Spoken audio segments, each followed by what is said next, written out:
Dr. Kale, let's take a look at inflation, which I know that when you were at the Bureau of Statistics, we were always getting that data at least monthly. You improved the system, which is still on right now.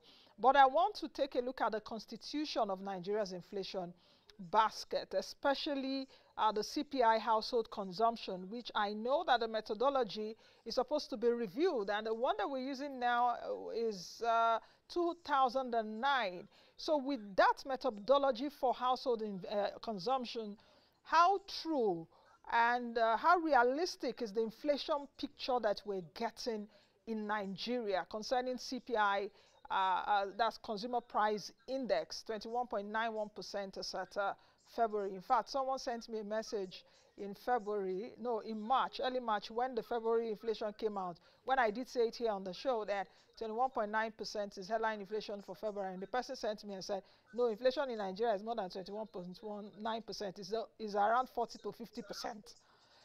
I did not even respond because I didn't know what to respond. But that is actually what some Nigerians think. So how can you just suppose that with the methodology of 2009, which the NBS currently uses?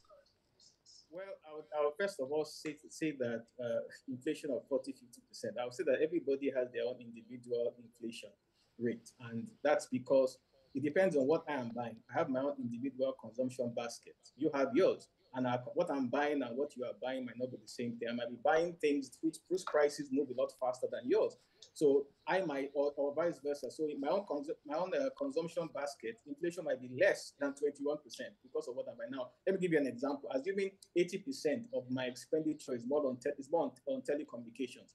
Telecommunications prices have not increased significantly. So my own inflation basket, inflation probably a lot less than 21% because I'm spending most of my money on telecommunication services. Now, if you are spending more of your money on food, your inflation might be much higher than 21%. But 21% is an aggregate.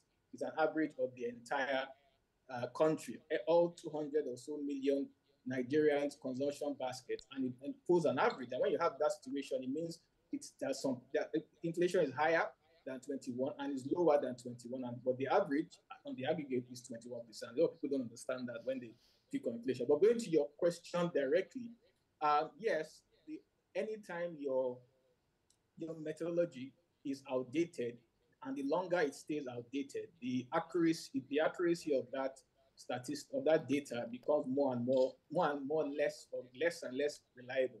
That is standard fact, and that's why it's always recommended internationally that you update your methodologies depending on which indicator every 2 years, every 3 years, every year, every 5 years. In particular, for the consumer price index, it's recommended to be updated every 5 years. So